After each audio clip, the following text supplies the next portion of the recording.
സ്വകാര്യ ബസ്സുകളുടെ മത്സരയോട്ടം മല്ലപ്പള്ളിയിൽ തുടരുമ്പോഴും കയ്യും കെട്ടി നോക്കി നിൽക്കുകയാണ് മോട്ടോർ വാഹന വകുപ്പ് അധികൃതർ. സമയം തെറ്റിച്ച് പോകുന്ന ബസ്സിലെ ജീവനക്കാർ തമ്മിൽ മിക്ക ദിവസവും സംഘർഷം സൃഷ്ടിക്കുകയും ചെയ്യുന്നു. മാത്രമല്ല, സ്വകാര്യ ബസ്സുകളിലെ പല ജീവനക്കാരും ലഹരിക്ക് അടിമകളാണെന്നും പറയപ്പെടുന്നു. ഇവരുടെ മത്സരയോട്ടം കാരണം മറ്റു വാഹനങ്ങൾക്ക് കടന്നു പോകാൻ പറ്റാത്ത അവസ്ഥയും നിലനിൽക്കുന്നു. ജനങ്ങളെ ഭീതിപ്പെടുത്തിയും ജനങ്ങളെ ദുരിതം സൃഷ്ടിച്ചുകൊണ്ടും സ്വകാര്യ ബസ്സുകളുടെ മത്സരയോട്ടം മല്ലപ്പള്ളി തുടരുകയാണ്. എന്നിട്ടും നടപടിയെടുക്കേണ്ട മോട്ടോർ വാഹന വകുപ്പ് അധികാരികൾ കയ്യും കെട്ടി നോക്കി നിൽക്കുകയാണ്. മല്ലപ്പള്ളി തിരുവല്ല റൂട്ടിലും കോട്ടയം കോഴഞ്ചേരി റൂട്ടിലുമാണ് ബസ്സുകളുടെ മത്സരയോട്ടം തുടരുന്നത്.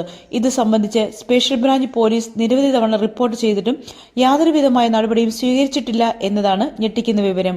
കഴിഞ്ഞ ഞായറാഴ്ച മല്ലപ്പള്ളി മൂശാരിക്കവലിൽ തിരുവല്ല ഭാഗത്തു നിന്ന് അമിത വേഗത്തിൽ എത്തിയ സ്വകാര്യ ബസ്സുകൾ ഇടിച്ച് പ്രശ്നങ്ങൾ സൃഷ്ടിച്ചിരുന്നു. ജാനകി ബസിന്റെ പിന്നിൽ വന്ന് മറ്റൊരു ബസ് ഇടിക്കുകയായിരുന്നു. ഇതേ തുടർന്ന് ഇരു ബസ്സുകളും സർവീസ് നിർത്തിവെച്ചു. ഇടിച്ച ബസിന്റെ മുൻവശം തകരുകയും ഗ്ലാസ് പൊട്ടുകയും ചെയ്തു. യാത്രക്കാർ കുറവായ കാരണം വൻ അപകടം ഒഴിവാകുകയായിരുന്നു. ഇതുകൂടാതെ സമയം തെറ്റിച്ച് മല്ലപ്പള്ളി ബസ് സ്റ്റാൻഡിൽ നിന്ന് എടുക്കുന്ന സ്വകാര്യ ബസ്സുകൾ സ്പീഡ് തീരെ കുറച്ച് മറ്റു വാഹനങ്ങൾക്ക് ബുദ്ധിമുട്ടിക്കുക പതിവാണ്. സ്വകാര്യ ബസ്സുകൾ സൈഡ് കൊടുക്കാതെ ഇഴഞ്ഞു നീങ്ങുന്ന കാരണം പിന്നാലെ വരുന്ന വാഹനങ്ങൾക്ക് ഉണ്ടാക്കുന്ന ബുദ്ധിമുട്ട് ചെറുതൊന്നുമല്ല. കുന്നന്താനം വരെ ഇങ്ങനെ പിന്നാലെ വരുന്ന വാഹനങ്ങൾക്ക് സ്വകാര്യ ബസ്സുകൾ ബുദ്ധിമുട്ടും ദുരിതവും സൃഷ്ടിച്ചിട്ടും മോട്ടോർ വാഹന വകുപ്പ് അധികാരികൾ അനങ്ങാപ്പാറ നയം സ്വീകരിക്കുകയാണ്. ഒരു മാസം മുന്നേ നെയ്തേലിപ്പടിയിൽ വെച്ച് KSRTC ബസിന്റെ പിന്നിൽ സ്വകാര്യ ബസ് ഇടിച്ച് പ്രശ്നങ്ങൾ സൃഷ്ടിച്ചിരുന്നു. തുടർന്ന് പോലീസ് കേസെടുക്കുകയും ചെയ്തിരുന്നു.